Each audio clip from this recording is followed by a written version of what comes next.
Buds സംസ്ഥാനതല കായിക മത്സരങ്ങൾ നാളെയും മറ്റന്നാളുമായി കണ്ണൂർ പോലീസ് പരേഡ് ഗ്രൗണ്ടിൽ നടക്കും. നാളെ ഉച്ചതിരിഞ്ഞ് 2:30 ഡോക്ടർ വി ശിവദാസൻ MP മത്സരങ്ങളുടെ ഉദ്ഘാടനം നിർവഹിക്കും. കുടുംബശ്രീയുടെ സാമൂഹ്യ ഇടപെടലുകളിൽ ഒന്നാണ് ഭിന്നശേഷിക്കാർക്ക് വേണ്ടിയുള്ള ബഡ്സ് BRC സ്ഥാപനങ്ങൾ. 45 സ്ഥാപനങ്ങളിൽ നിന്നായി 16,000 കുട്ടികൾ പരിശീലനം നേടിവരുന്നു.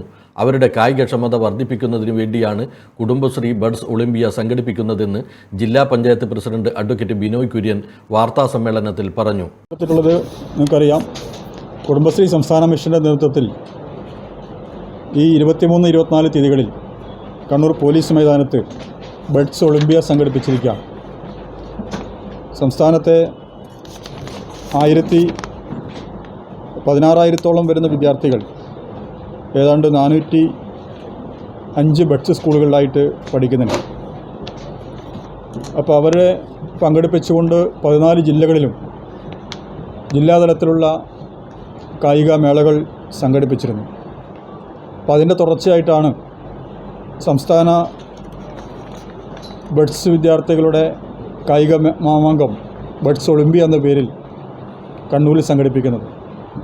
ഇത് രണ്ടാമത് തവണയാണ് ബഡ്സ് ഒളിമ്പിയ സംഘടിപ്പിക്കുന്നത്. രണ്ടാമത് ബഡ്സ് ഒളിമ്പിയക്കാണ് കണ്ണൂർ ജില്ല ആതിഥ്യം വഹിക്കുന്നത്. സംഘാടക സമിതി രൂപീകരിച്ച് അതിൻ്റെ പ്രവർത്തനങ്ങൾ സംഘടിപ്പിച്ച് വരികയാണ്. 14 ജില്ലകളിൽ നിന്നായി 380 കായിക താരങ്ങളാണ് ഈ ബഡ്സ് ഒളിമ്പിയയിൽ പങ്കെടുക്കുന്നത്. അപ്പോൾ അത് നല്ല നിലയിൽ നമുക്ക് വിജയിപ്പിക്കാൻ വേണ്ടി സാധിക്കേണ്ടതുണ്ട്.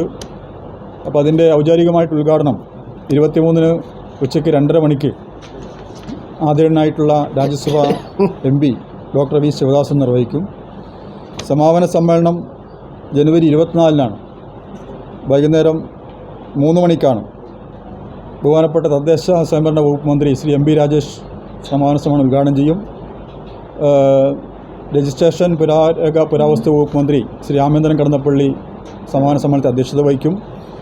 അതുപോലെ തന്നെ corporation mayor advocate Indira, K Sudhakaran MP, P Santhosh Kumar MP പങ്കെടുക്കുന്നുണ്ട്. മറ്റ് MLA-മാരും ആ ചടങ്ങിനകത്ത് പങ്കെടുക്കുന്നുണ്ട്.